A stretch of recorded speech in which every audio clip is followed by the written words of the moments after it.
Vous êtes branchés sur la fréquence 9/3/4. Le podcast Harry Potter, chapitre par chapitre. Bonjour à tous et bienvenue dans ce nouvel épisode de Fréquence 9/3/4. Je suis Marina. Et je suis Jérémy. Et nous allons explorer ensemble le chapitre 2 d'Harry Potter à l'école des sorciers. Mais avant de commencer, on aimerait d'abord remercier tous ceux qui ont écouté notre première émission à son lancement et aussi tous ceux qui nous ont partagé leurs réactions. Ouais, vous avez été au rendez-vous pour le lancement de Fréquence 9/3/4 et ça fait vraiment plaisir. Pas mal d'entre vous viennent du podcast, d'autres non. Dans tous les cas, on espère que le concept vous a convaincu et on est très très heureux de vous retrouver pour la suite de l'aventure. Alors, comme on l'avait dit dans le premier épisode, la mise en ligne sur les apps d'audio s'est fait progressivement. Normalement, on est accessible un peu partout, sur Podcast Addict, Deezer, Spotify, iTunes, Apple Podcasts et bien sûr YouTube. Merci Jérémy pour ce super travail de mise en ligne. Ouais, ça a été un petit peu long sur iTunes, mais maintenant on y est, donc aucun problème. Dans tous les cas, si vous ne parvenez pas à nous retrouver sur l'application que vous avez l'habitude d'utiliser, n'hésitez pas donc à nous contacter sur les réseaux sociaux.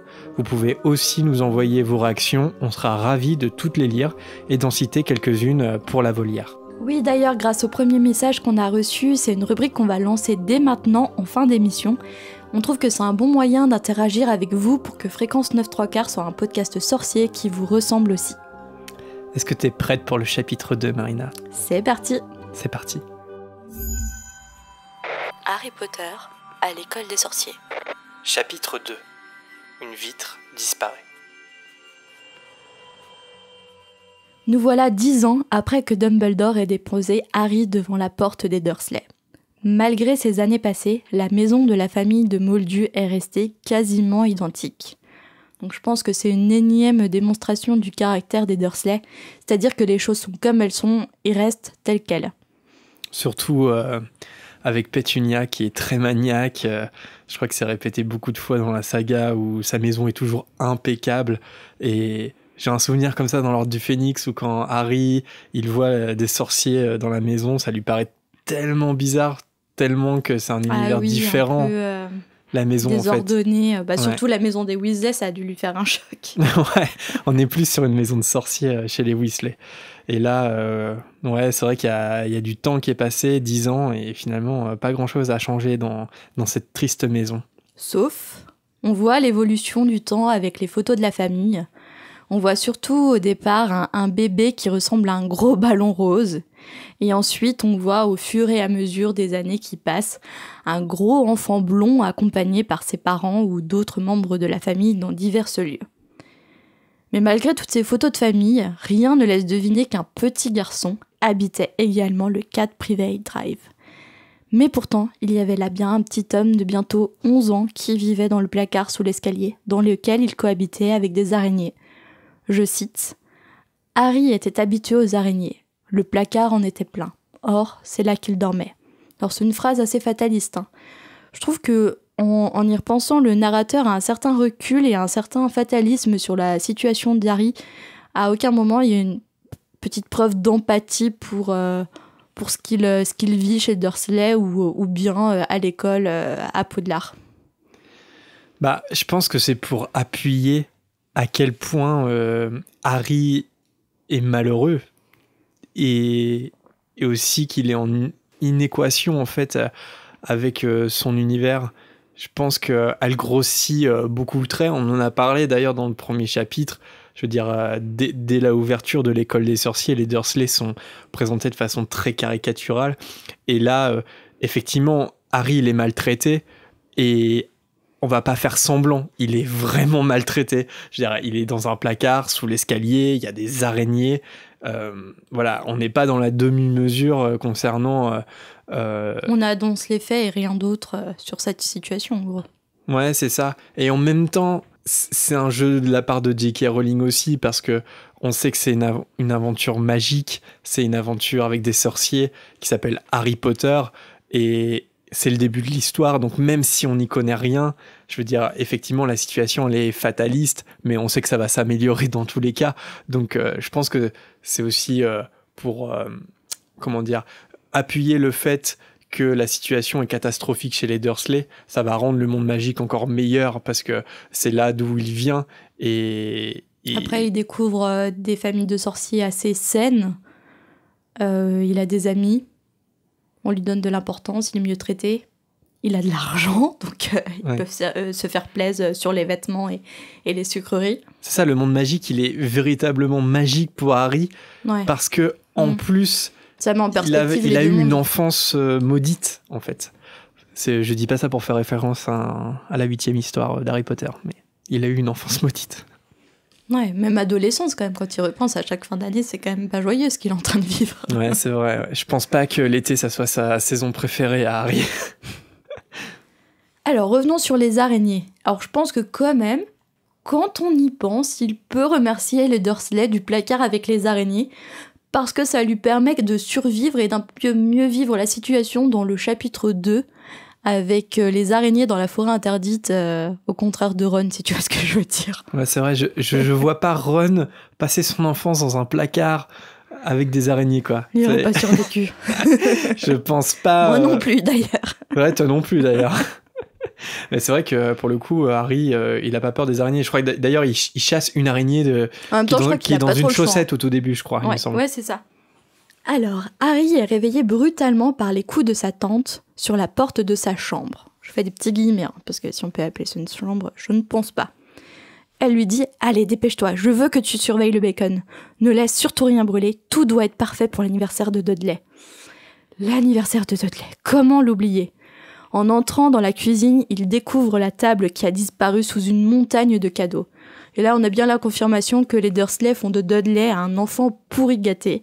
Comme présent, on parle d'ordinateur, de télévision, de vélo de course. Je sais pas si toi, t'as déjà eu de tels cadeaux en un seul anniversaire, mais moi, personnellement, non. Ce qui est drôle, c'est que Harry, il se pose la question, il se demande pourquoi Dudley veut un vélo de course tellement il est gros et que ça lui sert à rien. Justement, j'ai fait une remarque sur ça. Vélo dont Harry se demande bien l'utilité, étant donné que le seul sport pratiqué par Dudley est le punching ball Harry. Ouais. Sacré sport, hein. Mais je crois que... Alors ça, je l'ai pas noté, mais justement, après ça, je crois qu'elle explique que Harry, il arrive facilement quand même à échapper à Dursley par son habileté. Et c'est peut-être là ses premières compétences en tant qu'attrapeur. Ouais, c'est ça. Tu vois ce qu'elle fait? Elle fait un petit clin d'œil, peut-être, mine de rien. Ouais, il est comme son père, en fait. Hein. Il est agile, il est rapide. Il est tout fin et il peut se faufiler. Et je pense que Dudley, quand il est tout seul, il a beaucoup de mal à attraper Harry. Par contre, quand il a ses petits copains avec lui, on va le voir avec Pierce. Je crois qu'il est présenté comme celui-là qui tient ses victimes quand Dudley leur tape dessus.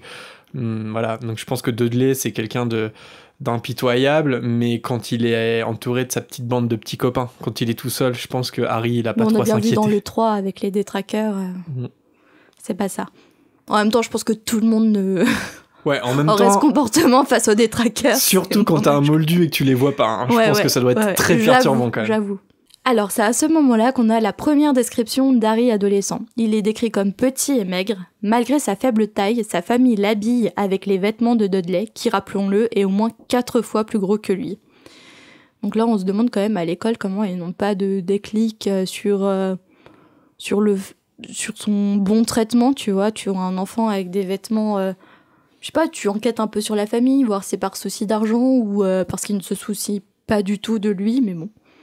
Dans le premier épisode, tu te demandais s'il y avait des mairies au Royaume-Uni. Oui. Dans cet épisode, on va se demander est-ce qu'il y a un service social au Royaume-Uni.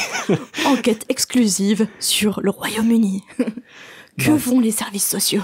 Du fait que le trait est forcé, évidemment, ça va jusqu'au souci de cohérence parfois, parce que effectivement, Harry, il a des vêtements trop grands pour lui, il a des lunettes cassées.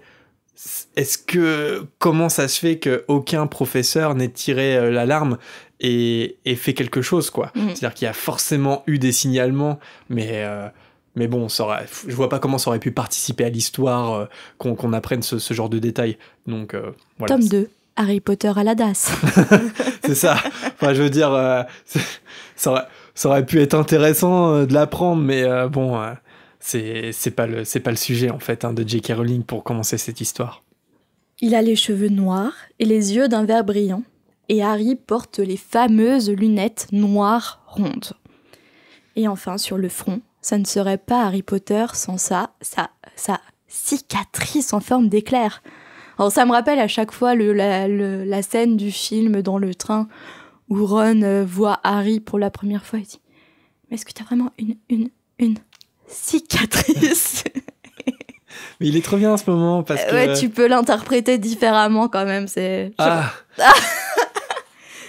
Ah ouais, pourtant j'ai l'esprit mal placé, mais là, mais je l'ai jamais c'est vu. pas pour ça qu'on rigole à chaque fois. Bah non. Bah, tu rigoles pourquoi? Bah non, mais je rigole parce que, je sais pas, c'est Ron qui me fait rire. Dites-moi si j'ai l'esprit mal placé. Non, mais ce qui est trop touchant, mais je crois que j'en ai déjà parlé dans le premier chapitre, mais moi c'est une de mes scènes préférées d'Harry Potter, parce que c'est la scène où Ron est fasciné par Harry, et Harry est fasciné par Ron, et c'est trop mignon leur échange qu'il y a entre eux deux. Et puis, ouais, ce que tu dis, ça me fait penser, je sais plus si on l'a dit dans la précédente émission, mais on a déjà posé la question, je crois que c'était sur un chat à J.K. Rowling, pourquoi sa cicatrice est en forme d'éclair. Et en fait, elle a dit qu'il y avait absolument aucune raison et que c'était juste cool. Comme le métro de Londres sur le genou de Dumbledore. Sur le genou de Dumbledore. Ouais. Alors, avec ce chapitre, on devine qu'Harry ne sait absolument rien sur ses origines. Par le passé, quand Harry a demandé à Pétunia comment il avait eu cette cicatrice, elle lui a répondu qu'il l'avait eu suite à un accident de voiture. Est-ce que sa vie aurait été différente s'il avait su que c'était un sorcier dès le départ? Oh bah sans pour autant aller à Poudlard, mais comment il aurait évolué? Ça, c'est intéressant, comment il aurait évolué. Mais tout en étant élevé par les Dursley, mais en sachant que c'était un sorcier. C'est incompatible, en fait. Ouais. Parce que, clairement, les Dursley... Je pose la question, quand même. On est là pour se poser des questions, s'interroger. Les Dursley sont ce qu'ils sont parce que, précisément, ils ne disent rien à Harry, en fait. Et... Enfin, j'arrive pas à visualiser les Dursley, le traiter Harry comme ils le traitent, parce qu'ils le traitent quand même, il faut pas l'oublier, parce qu'ils pensent qu'ils peuvent réfréner la magie qui est en lui, quoi. C'est-à-dire qu'ils le font dans le but en le diminuant, que ça ne soit pas un sorcier. Donc je vois pas comment les deux peuvent être compatibles, de lui expliquer qu'il est un sorcier et en même temps de tout faire pour qu'il n'en soit pas un. Mais sinon, est-ce que dans une autre famille de Moldus, par exemple, ou si sa tante aurait été quelqu'un de bien, je sais pas, c'est une bonne question. Est-ce qu'il serait devenu différent? Je pense que je sais pas. Là, honnêtement, j'ai pas trop d'avis parce que il aurait quand même porté le deuil de ses parents pendant toute sa vie. Enfin, ça n'aurait pas changé. Je pense que il serait resté orphelin coûte que coûte, en fait. Je veux dire, de l'apprendre dès sa naissance ou plus tard, et de l'apprendre à 11 ans, forcément, ça change des choses, parce que tu construis ta personnalité beaucoup pendant l'enfance. Mais c'est une bonne question. Franchement, j'ai pas trop d'avis. Dites-nous si vous avez un avis. Et toi, tu penses, Marina, que il serait devenu différent s'il avait appris la vérité dès son plus jeune âge? Je suis en train de réfléchir. Bah oui, forcément, niveau caractère, il aurait été différent. Il aurait su se défendre. Il aurait su utiliser l'existence de la magie contre les Dursley pour, comme il fait d'ailleurs ensuite après Poudlard, pour leur faire comprendre, attention, si vous faites ça, moi j'en informe Dumbledore, ou je fais ça. Il utilise ça comme un chantage quand même. Donc il aurait réussi à se défendre par rapport à ça, mais en même temps il aurait encore plus eu la haine des Dursley. Ouais, je sais pas. Est-ce qu'il... En fait, après, s'il avait eu connaissance de la magie, mais tout en restant éloigné, tu vois. Mais je pense que vraiment, s'il aurait vécu dès son plus jeune âge dans ce monde-là, il serait devenu très prétentieux. Parce que Harry, il a quand même un peu de prétention dans son caractère, au fil des années. Non? Tu trouves pas? Je sais pas, enfin, c'est un débat, mais... Et on en avait déjà un petit peu parlé, c'est que je vois pas forcément ça comme de la prétention, mais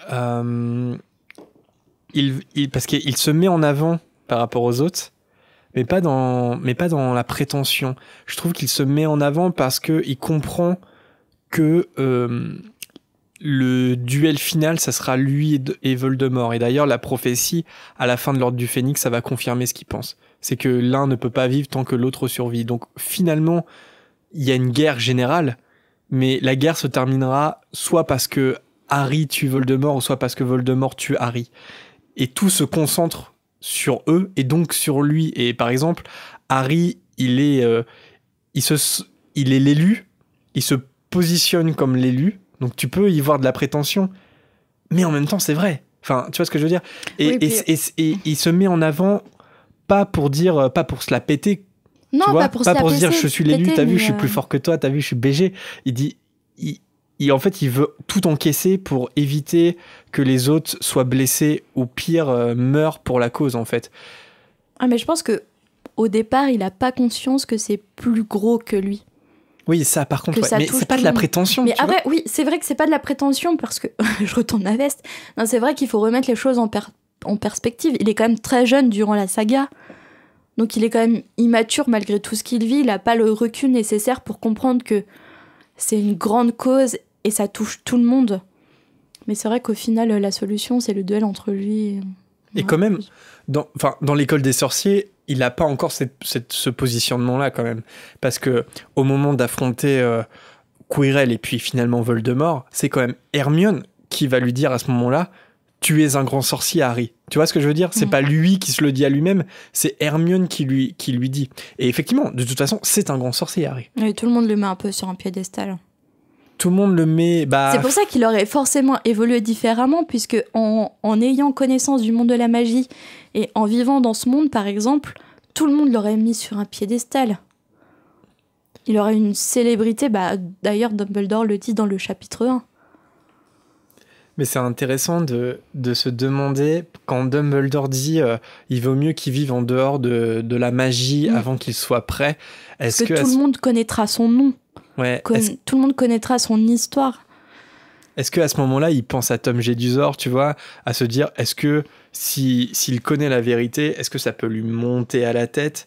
Parce que Tom Jedusor, c'est ça, c'est qu'il sait qu'il a un pouvoir en lui dès son plus jeune âge, et il s'en sert contre les autres, et il se sent supérieur aux autres.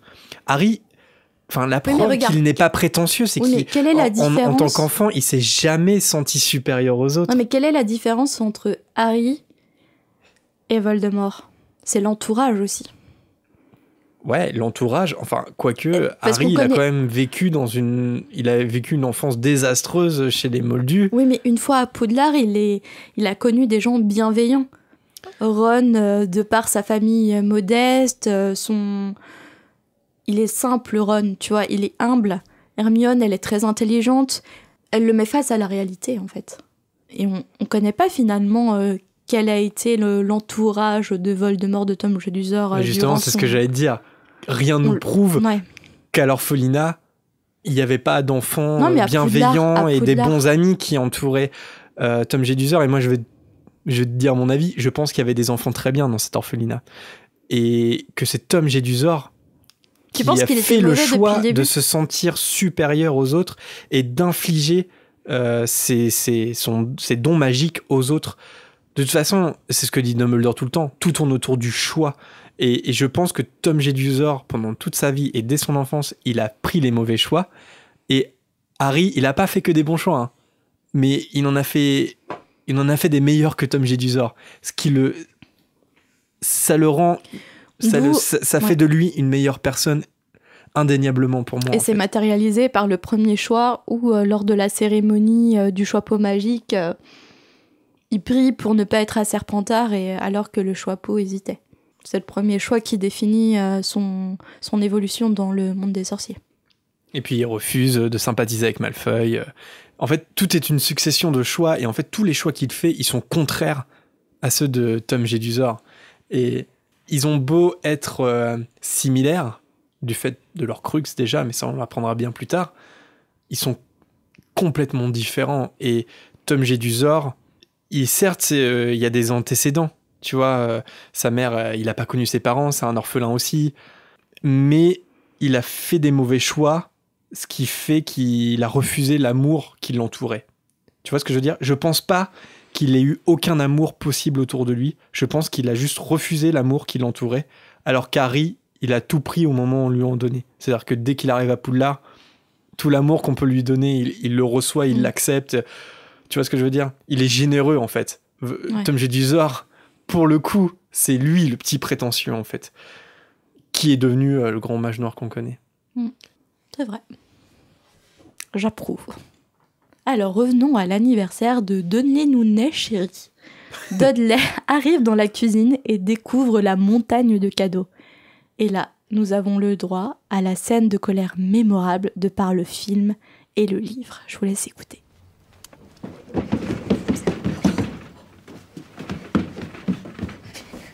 Réveille-toi, cousin! On va au zoo!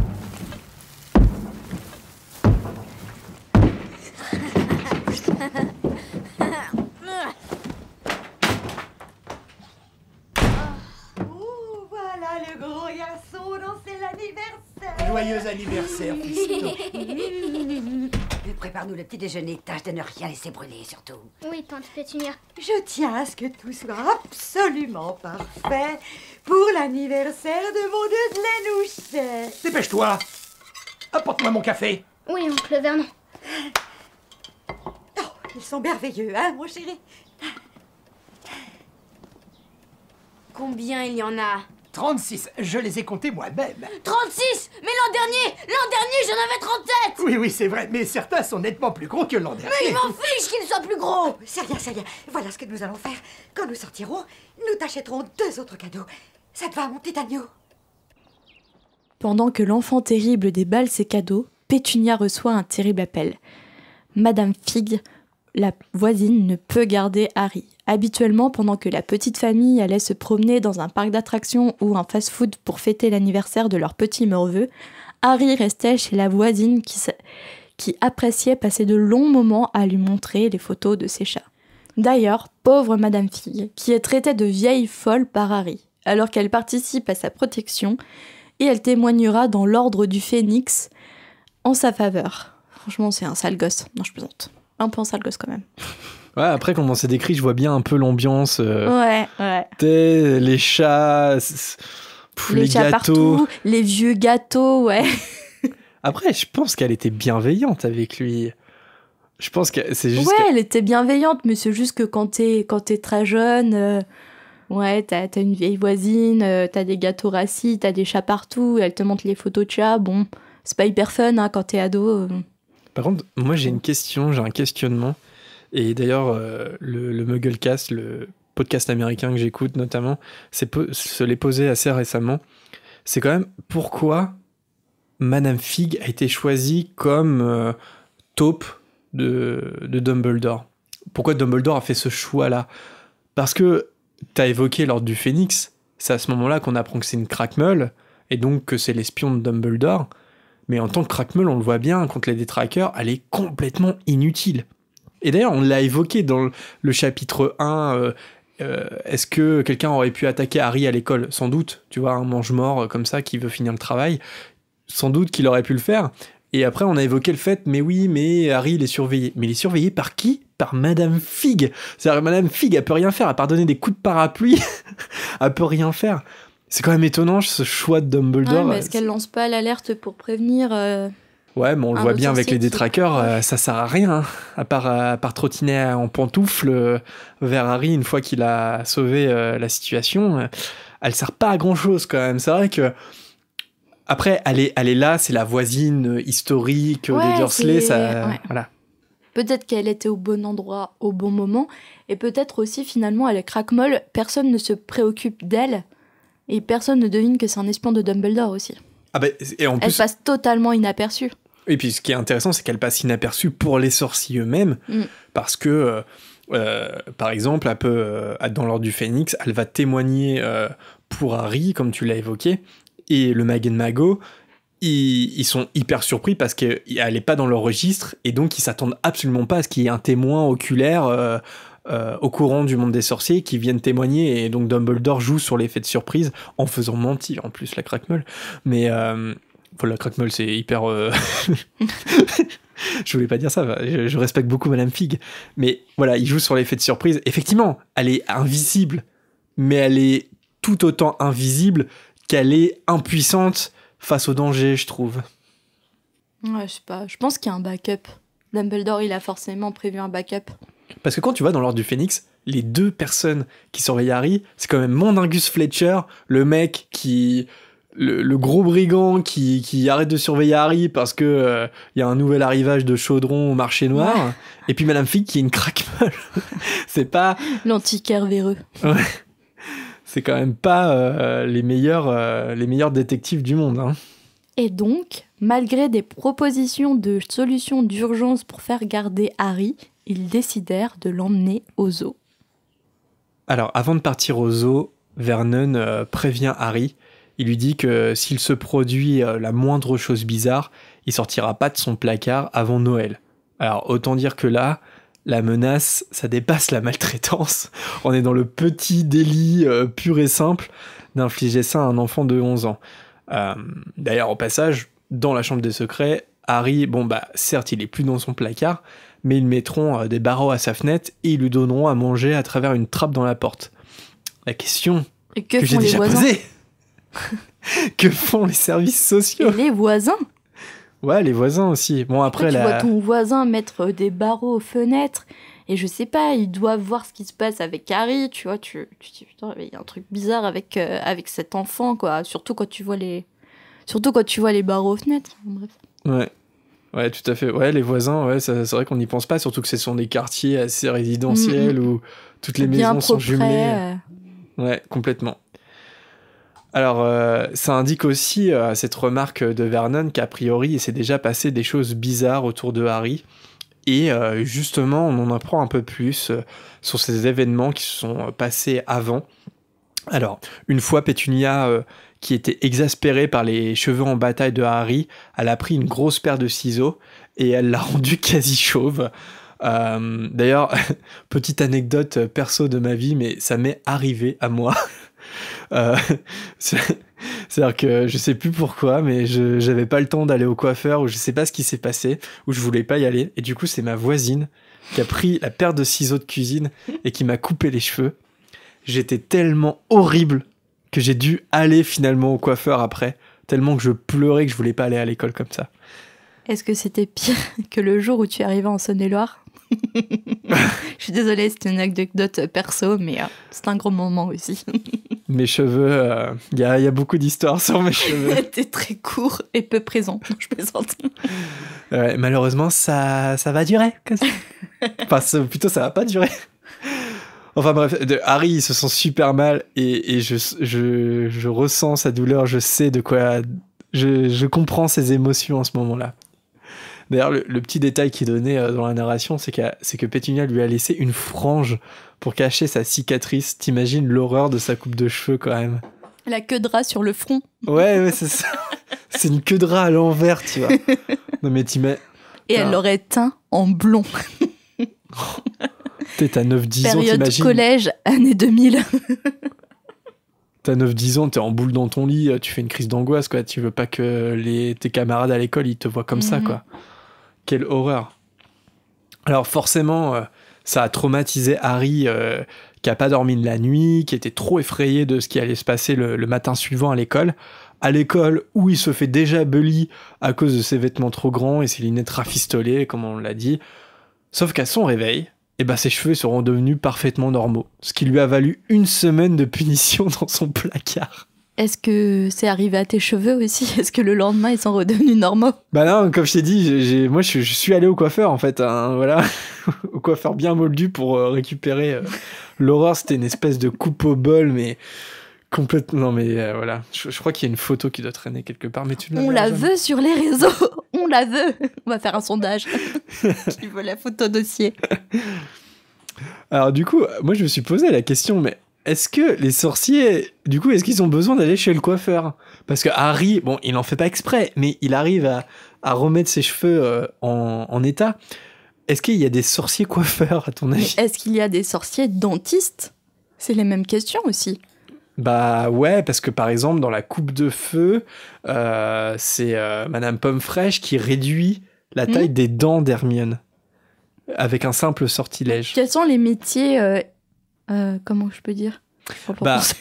En fait, des choses très pratiques comme se faire couper les cheveux, j'ai l'impression que la magie, elle est tellement développée que tu peux le faire toi-même. Tu vois ce que je veux dire? Le docteur, on sait que ça existe. Bah, il y a Sainte-Mangouste où là, le côté plus hôpital, oui, c'est des gens, par exemple, c'est des lourdes allons loin, études, j'imagine. Est-ce que les cancers, ça existe forcément parce que ça reste des humains? Ouais. Est-ce que c'est guéri par la magie ou est-ce qu'il y a des médecins dédiés à ça? Non, je pense que c'est la magie, hein, parce que les guérisseurs, tu vois... Mais tu te rends compte quand même, ils auraient la solution, non mais on part un peu loin, mais tu te rends compte, ils auraient la solution au cancer, ils ne la donnent pas. Bah ouais, mais c'est ce qui est expliqué par Hagrid un petit peu plus tard sur pourquoi les sorciers vivent en autarcie, c'est que sinon les moldus, ils sont toujours derrière eux, tu vois ce que je veux dire, ils seraient toujours là à solliciter les moldus pour leurs petits problèmes, et enfin je suis d'accord, la mort c'est pas un petit problème, Bah ouais. mais c'est un choix qu'ont fait les sorciers qui est discutable, hein, mais c'est effectivement... Qui est très discutable. Je pense que leur médecine, elle est beaucoup plus développée que celle des moldus, mais pour autant, ils ont fait le choix de ne pas communiquer dessus, parce que sinon, je pense, et c'est vrai, les sorciers passeraient leur temps à guérir les moldus, et ils ont fait le choix que leur vie avait un peu plus d'intérêt que ça. Sélection naturelle, cher ami. Eh oui. Donc, moi, je réponds à ma propre question en disant que je pense pas qu'il y ait de coiffeur sorcier. Je m'en fous. Non, je plaisante. Mais d'ailleurs, il y a l'exemple d'Hermione qui se fait une coupe de cheveux. Elle est irreconnaissable dans la coupe de feu pour le bal de Noël, et elle se la fait toute seule. Bon, certes, elle est très douée en sortilège, mais elle reste une élève de 4e année à Poudlard, donc je pense que si tu sais manier un peu ta baguette magique, tu peux te faire une petite coupe sympa, quoi. Sans que drap qui descend sur le front. Alors, dans les autres événements étranges, il y a aussi la fois où Pétunia a voulu forcer Harry à mettre un vieux pull de Dudley, mais plus elle essayait de faire passer la tête d'Harry dedans, plus le pull se rétrécissait, jusqu'à ce qu'il devienne minuscule. Bon là, il n'avait pas eu de punition, on ne sait pas trop pourquoi. Et à l'école aussi, un jour, Harry s'est fait poursuivre par Dudley et ses copains, et alors qu'il s'est simplement élancé pour sauter des poubelles, il s'est envolé jusqu'au toit de la cantine. Et le petit détail mignon, c'est qu'à ce moment-là, Harry s'est dit naïvement que c'était le vent qui l'avait sans doute poussé jusqu'au toit. C'est la tempête de 99 qui l'a poussé jusqu'au toit. Ah non, on s'en souvient tous. Ça marche pas, ça se passait avant, mince. Sinon c'était une bonne théorie. Hein. Il y avait peut-être une tempête en 89, 10 ans avant, je sais pas. Non mais c'est trop mignon comme petit détail, tu vois. Il comprend pas sa magie, il n'en a pas conscience, donc il se dit que c'est le vent. C'est là où tu te dis, ouais, c'est un enfant et c'est trop mignon dans ces petits détails. Alors pendant le trajet, comme à son habitude, Vernon râle. Et sans surprise, son sujet favori en la matière, c'est Harry. Et d'ailleurs, dans la voiture, ça met pas longtemps à arriver. Vernon critique une moto qui les double. Et là-dessus, Harry réagit et il dit que, comme ça, hein, qu'il a rêvé cette nuit d'une moto volante. Et ça met Vernon tellement hors de lui qu'il provoque presque un accident. Alors effectivement, on l'a dit avant, je crois, dans le chapitre 1, mais c'est dit que les Dursley détestent entendre parler d'objets qui sortent de leur rôle habituel, que ce soit dans un rêve ou un dessin animé. Mais je me suis fait cette petite réflexion quand même, s'ils ont si peur des idées que les enfants peuvent tirer des dessins animés, il faudrait d'abord qu'ils décollent leur propre office mononeurone de la télé. Parce que je vois pas comment ils peuvent être aussi hermétiques aux dessins animés et à la fantaisie que ça propose, alors que leur gamin... Il a tout le temps les yeux rivés sur la télé, quoi. Donc je pense qu'il en regarde des programmes de science-fiction. La priorité est paradoxale chez les Dursley. Bref, cette magnifique et bienveillante petite famille arrive au zoo. Au passage, contrairement au film, il y a aussi l'ami de Dudley qui est parmi eux, qui s'appelle Pierce Polkiss. Donc ils arrivent tous au zoo. Et là, c'est le moment gênant quand les Dursley achètent une glace au garçon. Parce que, évidemment, c'est tout pour Dudley et son petit copain, Pierce Polkiss, mais comme pour lancer, en fait, le défi à Harry de réclamer quoi que ce soit. Alors, bon, à ce moment-là, on peut dire on est clairement sur un échec de l'humanité quand même. Comment on peut être aussi horrible à ne pas acheter une glace alors qu'il est avec eux. Enfin, tu vois, c'est vraiment, mais c'est terrible. Ça me fait vraiment mal au cœur à chaque fois que je relis ce passage. Le seul petit problème, et c'est là où ça devient gênant, c'est qu'après avoir servi les deux autres, la vendeuse, naturellement, elle demande à Harry ce qui lui ferait plaisir. Et les Dursley, ils sont bien obligés de lui prendre quelque chose, et ils finissent par lui acheter une sucette bon marché. Voilà, donc tout est dit quand même. Je veux dire, je vois pas comment on peut les pardonner. C'est vraiment sur des petits détails comme ça qu'on voit à quel Non, point... c'est impossible. À quel point ce sont des gens mauvais. Harry, de son côté, il passe plutôt une bonne matinée en évitant les autres et en profitant du zoo. Au déjeuner, il y a Dudley qui fait une crise car son dessert est trop petit à son goût et donc Vernon, il lui en recommande un. Et Harry, il peut finir le premier, que Dudley n'a pas terminé. Donc là aussi, sur les petits détails, on voit à quel point... Il est trop petit, mais il a quand même laissé des restes et les restes sont donnés à Harry. Voilà. C'est un peu le chien de la famille. Encore une fois, ouais, c'est un peu le chien de la famille. Et en même temps, je veux dire, là, je pense le mood d'Harry, c'est qu'est-ce que je fais là? Je vais en profiter à fond. Et donc, il voit un petit dessert que Dudley finit pas, ce qui doit arriver souvent. Allez, hop, j'en profite. Sauf que, comme Harry le craignait, tout ça était trop beau pour durer. Alors, après manger, ils vont au vivarium. Dudley et son copain, ils sont tout excités parce qu'ils veulent voir des gros serpents venimeux. Et ils trouvent le plus grand du zoo. Mais problème, le serpent, il semble dormir profondément. Alors, sur les ordres de son fils, Vernon, il tape plusieurs fois à la vitre. Des gens très bien, très respectueux des animaux. Ouais, tout à fait. D'ailleurs, si vous allez au zoo, dans un aquarium, ne faisons pas comme cet imbécile de Vernon. Ne frappons pas aux vitres. En respect pour les animaux. Tranquilles. Laissons les animaux tranquilles, complètement. Enfin bref, ça nous étonnera pas, mais Vernon, il tape plusieurs fois à la vitre, mais rien n'y fait, le serpent il est toujours endormi, donc tout le monde s'en va. Et à ce moment-là, Harry, lui, il s'approche du serpent, et il y a ce passage où, en fait, il se voit un peu à sa place. Lui aussi, Harry, il est enfermé dans son placard, à entendre sa tante tambouriner à sa porte, comme les visiteurs qui tambourinent à la vitre, comme Vernon vient de le faire. Mais Harry, et c'est là où, tu vois, sur le débat prétentieux et sur le caractère d'Harry, quand même, à ce moment-là, il relativise. Tu vois, il a 11 ans, hein. Oui, mais il relativise relativise à ce moment-là, déjà. il n'est pas prétentieux. Il vit dans un placard et il a une vie misérable.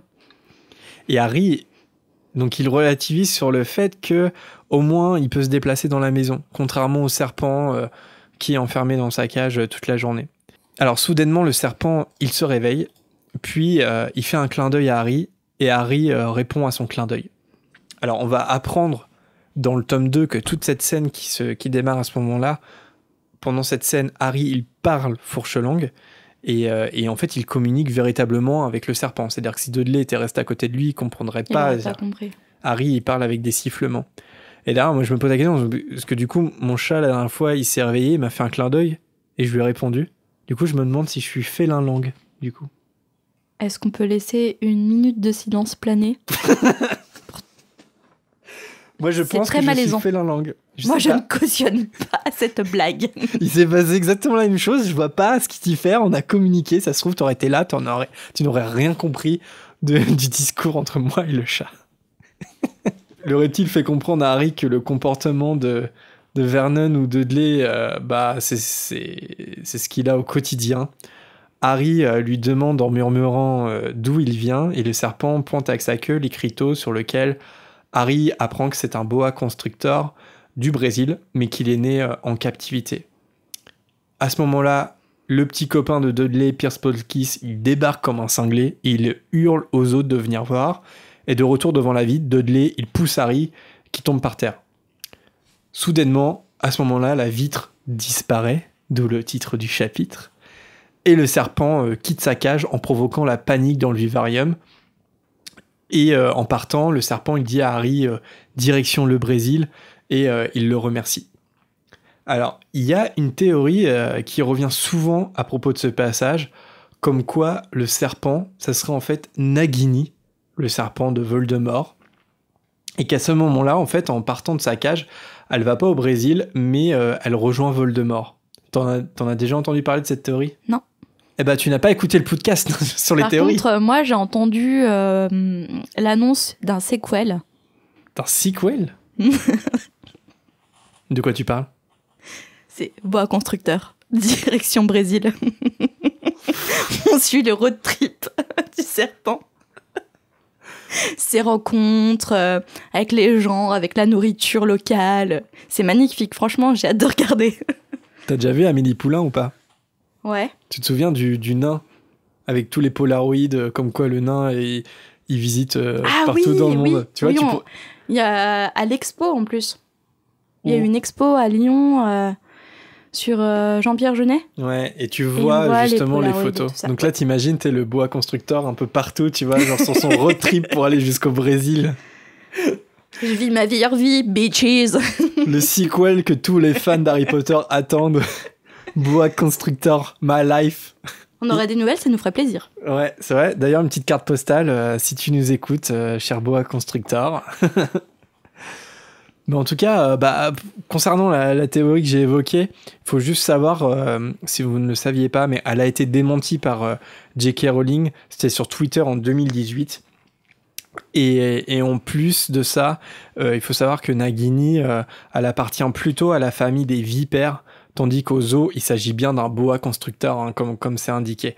Donc non, ce n'est pas Nagini, la théorie est intéressante de base, mais elle est fausse. Et puis, même si elle avait été vraie, ça aurait été étonnant que ça soit le cas, et puis que finalement on n'en fasse jamais mention dans la suite de l'aventure.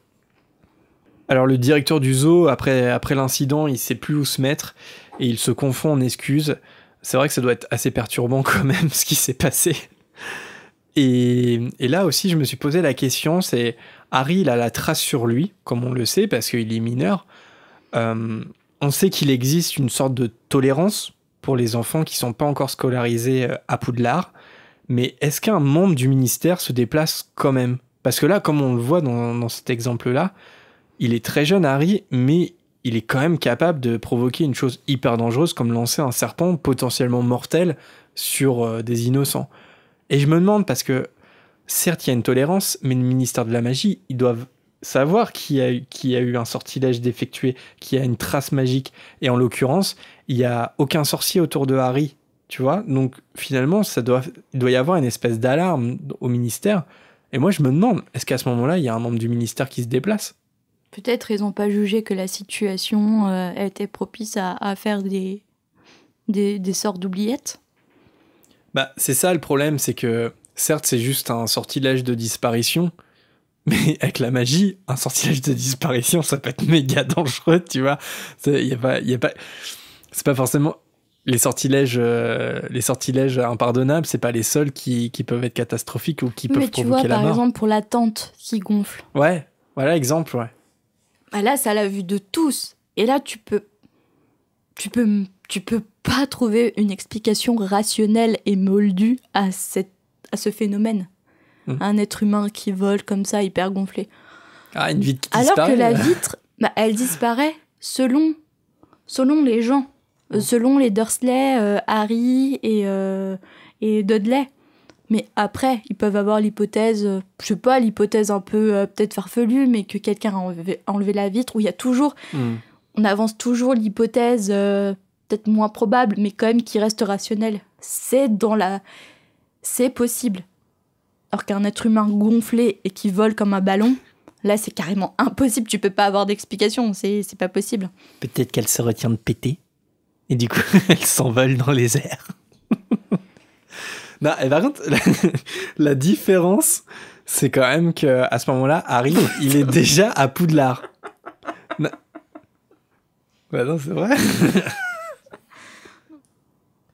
La différence avec la tante Marge, c'est aussi que Harry, il est scolarisé à Poudlard.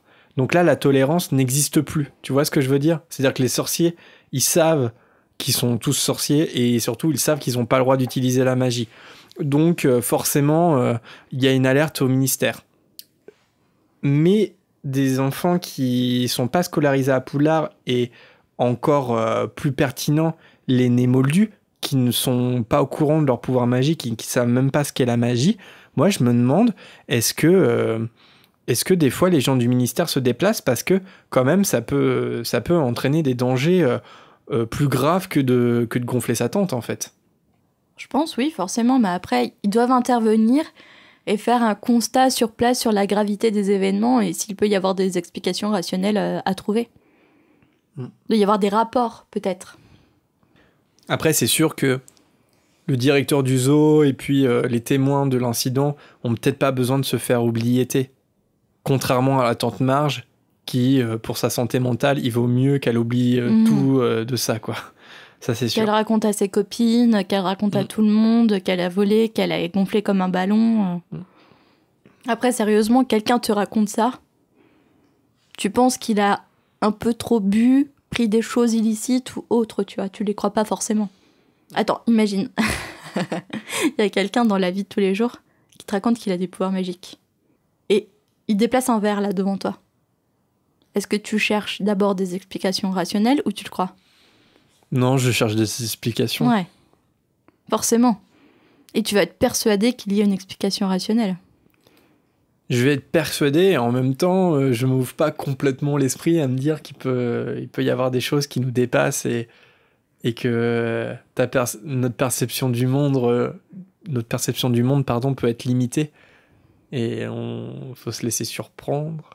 Mais oui, effectivement, la première réaction, c'est de dire c'est bullshit, c'est un tour de magie, c'est une illusion, il y a quelque chose, quoi. Il y a un truc.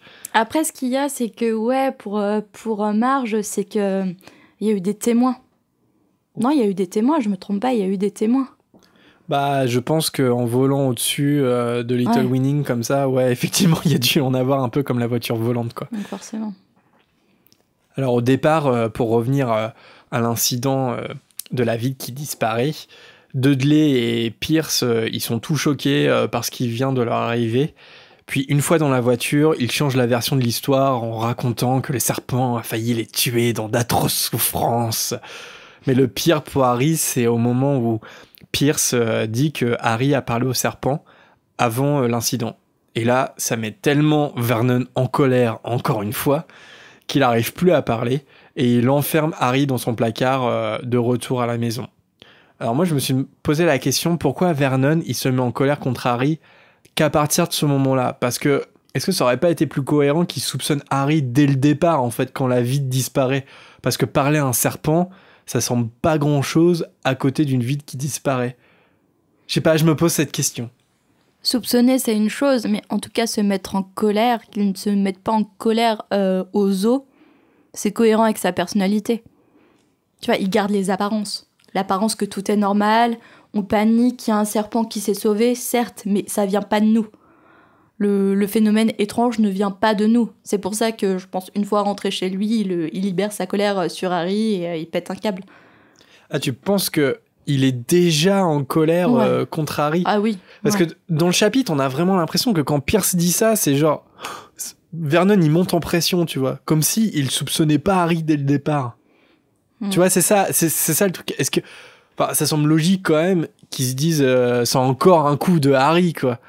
Après, on a la preuve qu'ils sont quand même pas fut-fut parce que quand Pétunia a essayé de lui faire mettre le pull et qu'il a été réduit à la taille d'une marionnette et qu'il a même pas été puni, c'est-à-dire que Pétunia s'est même pas dit c'est Harry qui a utilisé la magie. Donc c'est vrai qu'ils ont pas très fut-fut des fois les Dursley. Non, ils sont fermés, ils sont pas intelligents, ils se posent pas les bonnes questions. Pas des personnes très intéressantes. Alors Harry, il est enfermé dans son placard, il a pas de fenêtre, il sait pas quelle heure il est, et il attend d'être sûr que les Dursley dorment pour prendre discrètement quelque chose à manger dans le frigo. On apprend que la seule chose dont il se souvient du soi-disant accident de voiture de ses parents, c'est un éclair de lumière verte et une brûlure au front. Donc il se dit c'est peut-être le traumatisme du choc. Et il a toujours rêvé qu'un jour, un parent lointain vienne le chercher, mais ça n'est jamais arrivé. Pourtant, il lui est déjà arrivé plusieurs fois de se faire alpaguer dans la rue par des gens plutôt chelous, ma foi. Et l'un d'eux, d'ailleurs, on l'apprendra plus tard, c'est Didalus Deagle. On va l'apprendre dans le chapitre 5 du chemin de traverse. Après, tu vois, à Lyon, ça arrivait de me faire alpaguer par des gens plutôt bizarres. Je pense que c'est pas parce que je suis une sorcière, hélas. Hélas, c'est le quotidien du métro. Ouais, c'est vrai qu'à Lyon, je pense qu'il y a beaucoup de sorciers qui nous Ou à disent que... Paris. Je crois qu'il y a beaucoup de sorciers qui nous espionnent. Je me fais espionner tous les jours. Après, on est peut-être comme les Dursley, on n'est pas assez ouvert d'esprit. Finalement, on n'arrive pas à écouter le message que les gens bizarres dans la Ah rue oui. nous adressent. Ah oui, peut-être qu'on devrait plus les écouter. Alors le chapitre se termine en précisant, si nécessaire, que Harry n'a pas d'amis à l'école, car les autres enfants ont trop peur de Dudley et sa petite bande, et qu'il passe donc ses journées seul, avec ses vêtements trop grands et ses lunettes cassées. Mais heureusement, le souhait d'Harry qu'un parent lointain vienne le chercher se réalisera bientôt, ou presque, parce que comme le dit le Dumbledore du 3e film, on peut trouver le bonheur même dans les moments les plus sombres. Il se suffit de se souvenir d'allumer la lumière.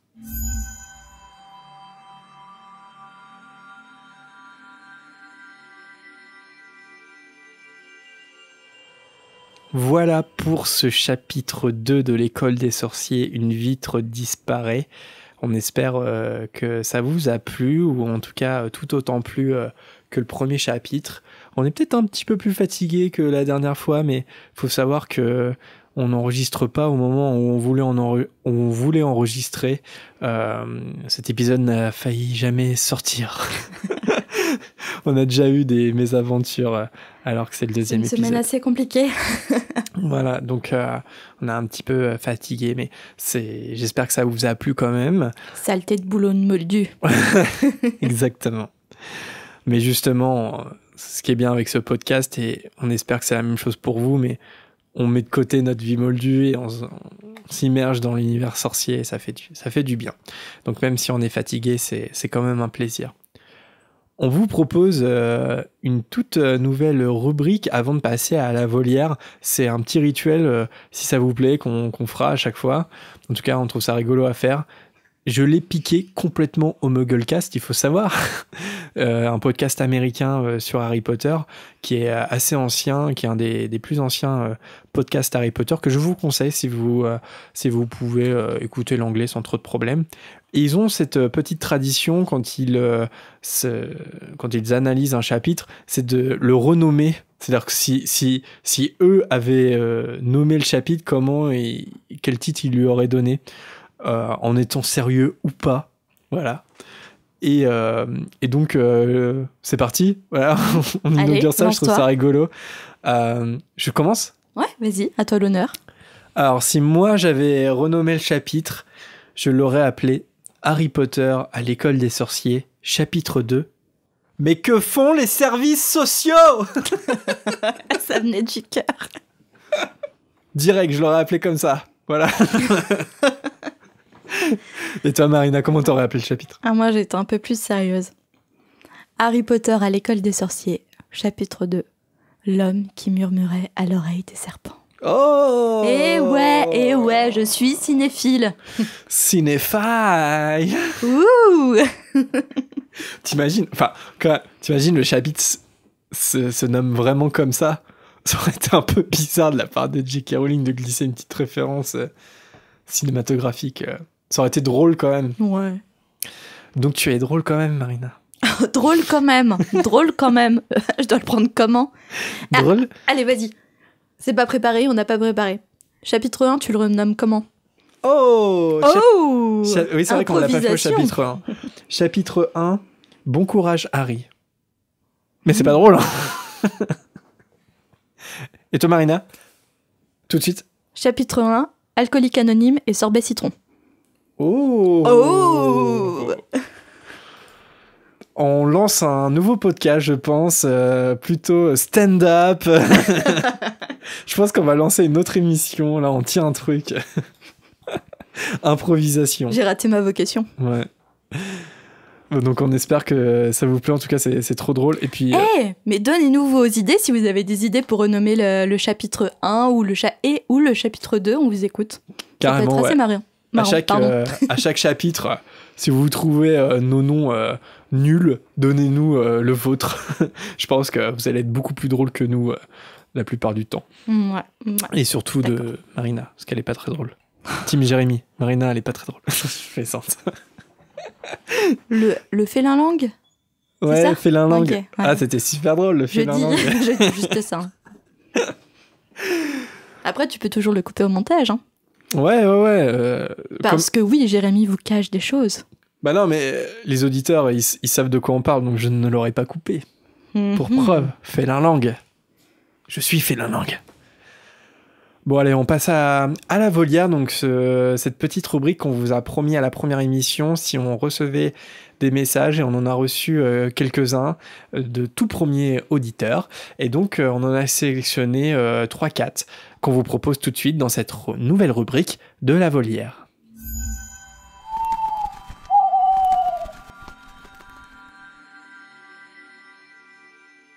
Alors, avant de citer le premier message, un petit mea culpa de ma part.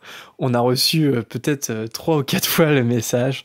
Dans la première émission sur le chapitre 1, je me suis trompé sur le premier interprète de Dumbledore, qui n'est pas Richard Griffiths, parce que c'est l'acteur qui joue Vernon, mais il s'agit de Richard Harris. Voilà, ça ressemble, Richard Griffiths, Richard Harris. J'ai fait l'erreur, c'est pas la première fois, c'est peut-être pas la dernière fois à Fréquence 9 3/4, mais en tout cas, ça fait plaisir parce que vous êtes réactifs aux erreurs qu'on peut faire, qu'on peut dire, et donc continuez à le faire, parce que forcément, on n'est pas parole d'évangile, donc si on dit des bêtises, n'hésitez pas à nous corriger, parce que c'est instructif pour tout le monde. Donc merci à tous.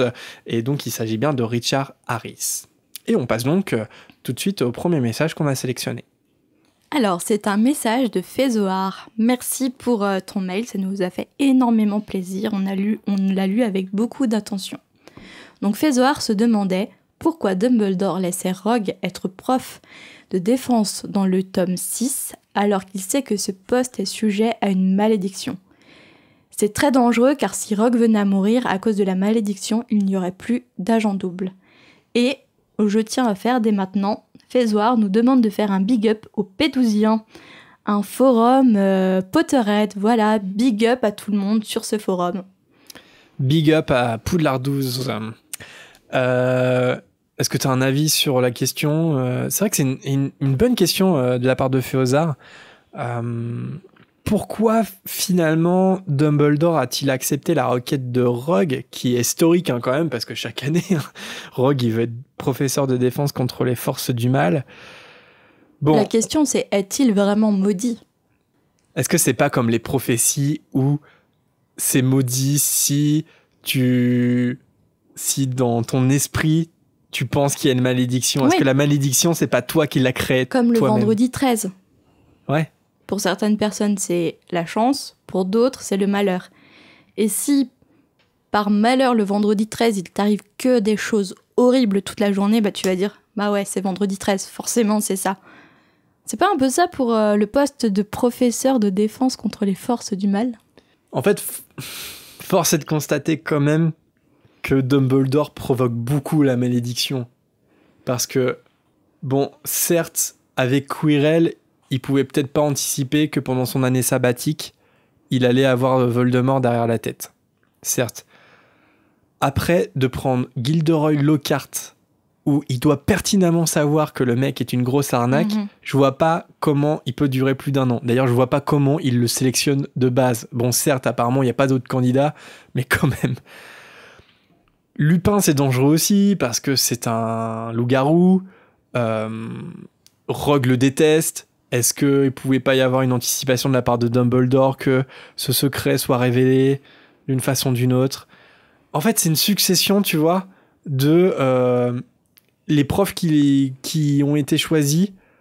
En même temps, ils n'allaient pas passer leur vie à Poudlard non plus, en professeur de défense contre les forces du mal. Moi, par rapport à la question de Féozard, je me demande si Dumbledore, il n'a pas anticipé tout simplement le fait que Rogue, c'était sa dernière année aussi, et que finalement... Sa dernière année. Bah, sa dernière année à Poudlard, en fait, dans Le Prince de Sang Mêlé, et que de toute façon, Rogue, il doit le tuer, et de base, si Rogue, ouais. il le tue, je vois pas comment il peut rester, et finalement, il reste, mais... Finalement, c'est comme un cadeau d'adieu. Comme un prof normal, on va dire. En fait, je sais pas, dans l'esprit de Dumbledore, je pense que c'est aussi pour couvrir son poste d'agent double. Parce que donner à Rogue le poste qu'il a tant convoité, et on sait que Dumbledore lui refuse parce que Rogue, il a des tentations dans les forces du mal, et bien finalement, ça peut aussi le couvrir en tant qu'agent double. Parce que ça fait comme si Dumbledore, finalement, pense que Rogue, il n'y a plus aucun soupçon et qu'il peut être professeur de défense contre les forces du mal. Donc ça peut jouer en sa faveur, et donc que Voldemort soit encore plus convaincu que Rogue est bien de son côté et que Dumbledore s'est fait flouer. Mais encore une fois, c'est tellement difficile de se mettre dans la tête de Dumbledore. Tu sais pas s'il anticipe. Impossible. Tu sais pas s'il a prévu ou pas la chose. Ou s'il a juste du bol. Ouais, c'est une bonne question, Féozard. N'hésitez pas, les auditeurs de Fréquence 9 3/4, si vous avez aussi un avis sur la question. Alors, Féozard nous demande aussi, est-ce que vous pensez que les Moldus et ou les Crackmolls peuvent monter sur un balai ? Qu'est-ce que tu en penses ? Je pense qu'ils peuvent monter dessus, mais qu'ils peuvent pas voler. Non, je pense pas qu'ils peuvent. Je suis désolée d'avance pour ma blague. Mais est-ce que du coup, l'équipe Moldus de Quidditch, que l'on voit un peu fleurir partout en France, ce ne serait pas finalement des Crackmolls ? Ce ne sont pas des sorciers ? Tu veux dire, le Muggle Quidditch, ce ne sont pas des Ils ont sorciers ? l'espoir qu'ils s'envolent un jour, mais ça reste des Crackmolls. Je suis désolée pour cette blague à tous ceux qui jouent du Quidditch, Qui est un très bon sport, par qui est ailleurs. un très bon sport. Très intéressant. Mais D'ailleurs, il y a une équipe lyonnaise. ouais, bah ouais. On aura l'occasion, je crois, de la voir un jour lors d'un événement, il me semble, au mois d'octobre. Effectivement. Les Mm. Crookshanks. Mais non, je pense pas, parce que je vois pas comment... Bon, les Moldus, c'est sûr. Les Moldus peuvent pas voler sur un balai. Et je vois pas comment les Crackmolls pourraient, dans le sens où, par exemple, Madame Fig, on le sait, elle ment et elle voit pas les détraqueurs, par exemple. Ils ont pas de perception magique approfondie, et je vois pas comment ils pourraient avoir la capacité magique de faire voler un balai. Ça serait pas compatible. Donc non, je pense que si Rusard il monte un balai, il reste à terre. Et ouais, c'est pas possible parce qu'aussi, je pense que voler et maîtriser un balai, ça demande une compétence magique assez forte et assez particulière. Parce que par exemple, Hermione, il y en a très peu qui sont doués en Quidditch et qui savent très bien manier un balai. On voit Hermione qui galère au début à invoquer son balai, alors qu'elle est très forte, elle est très intelligente. Donc je pense qu'aussi c'est une capacité magique assez particulière d'être doué avec un balai et pouvoir voler en maîtrisant cette magie. Complètement. Et alors pour finir, Féozard nous fait une dernière remarque. Il nous dit « J'ai aussi remarqué qu'on voyait Peeves sur la carte du maraudeur, alors qu'il ne touche pas le sol, donc on devrait aussi y voir Queue de Verre. Le mystère reste entier. » Moi, non, j'ai pas d'explication. Je pense plutôt que c'est une incohérence. Elle a pas forcément réfléchi à ça.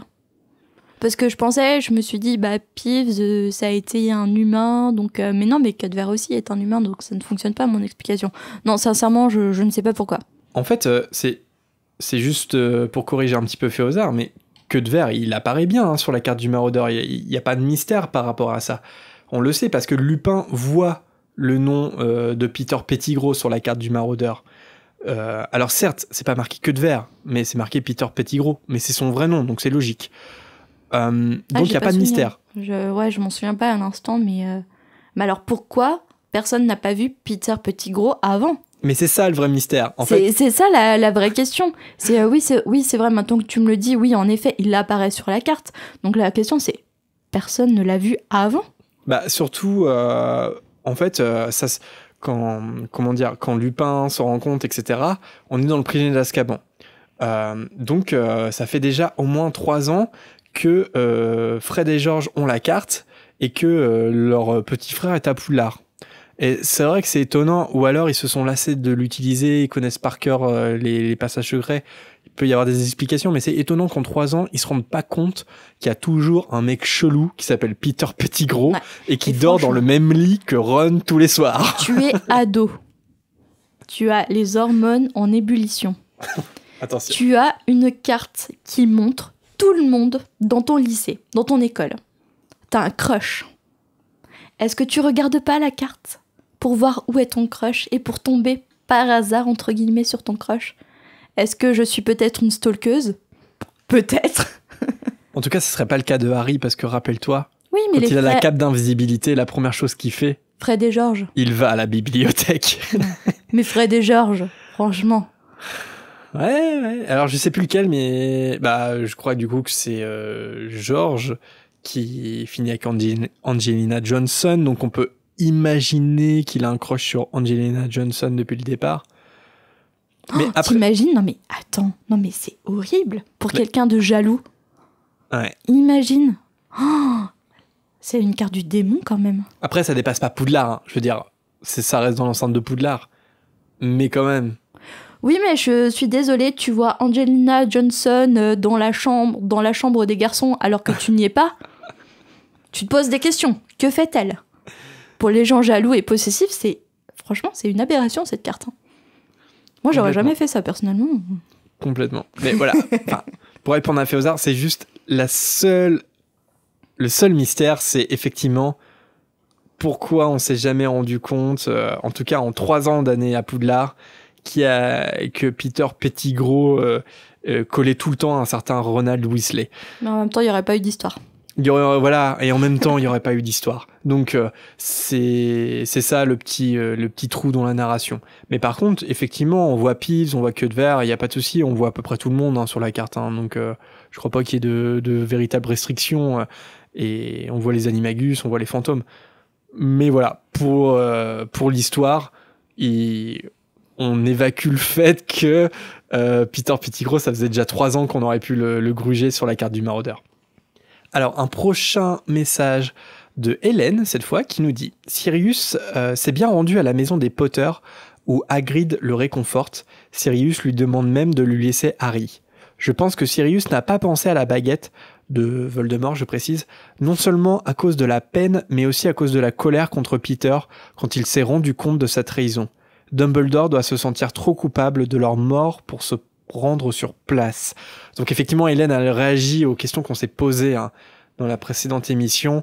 On s'est demandé finalement comment ça se fait que pendant tant d'années, la baguette de Voldemort soit restée à Godric Hollow, dans la maison en ruine des Potter, et que personne s'en est occupé. Bon, et effectivement, on a eu un petit doute au moment de l'enregistrement. Est-ce que Sirius était vraiment à la maison des Potter? Donc effectivement, il y était vraiment, et c'est marqué dans le livre. Après, ouais, je comprends Hélène, que Sirius, il ait pas pensé à la baguette. J'ai du mal quand même sur Dumbledore. Parce que, ouais, ils se sentent coupables de leur mort, mais au point que pendant combien d'années? Pendant 13 ans, ils pensent pas à la baguette magique. Parce que, s'il y pense, il va la chercher. C'est quand même dingue qu'elle soit restée pendant tant d'années dans la maison, cette baguette magique. Ouais, sur Dumbledore, je sais pas. Je sais vraiment pas pourquoi il y a pas pensé. Et s'il y a pensé, même la culpabilité, pour moi, ça marche pas pour éviter le problème. C'est pas une excuse pour Dumbledore. Après, honnêtement, ça aurait pas changé grand-chose. Parce que, assez rapidement, Voldemort, il a sa baguette magique, mais en fait, ça lui satisfait pas, et il va chercher par tous les moyens dans les rues de la mort à avoir la baguette de Suro. Donc, bon, finalement, ça change pas grand-chose. Voldemort aurait été aussi dangereux que ce qu'il est à partir de la fin de la Coupe de Feu, même sans sa baguette magique. Mais quand même, le détail est là, et on peut se poser la question.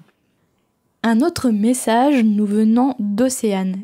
Une théorie me vient concernant ce qu'aurait fait Hagrid avec Harry pendant la journée. Finalement, il serait fort probable qu'il ait été amené à Sainte-Mangouste, non, même si le fait que Dumbledore et McGonagall évoquent sa cicatrice peut un peu ébranler cette théorie. Ça serait quand même la moindre des choses de vérifier que le bébé n'a rien. Qu'est-ce que tu en penses? C'est pas bête. C'est pas bête. Non, mais ouais, quand j'ai lu pas ce message, ouais, c'est une très bonne explication, ouais. Merci Océane. Après, j'ai du mal à croire que si jamais c'est vrai, quand Harry, pour la première fois, il va à Sainte-Mangouste dans l'Ordre du Phénix, est-ce que, je sais pas, par exemple, Molly Weasley lui aurait pas fait une petite remarque comme quoi, mais tu t'en souviens pas, mais c'est pas la première fois que tu viens ici, On te l'a peut-être jamais dit, mais quand Hagrid t'a récupéré, son premier réflexe, il t'a emmené ici et tu as été consulté par des guérisseurs. Tu vois ce que je veux dire? Ça aurait été mignon, tu vois, ça aurait été intéressant, mignon et touchant de l'apprendre et que Harry l'apprenne en même temps.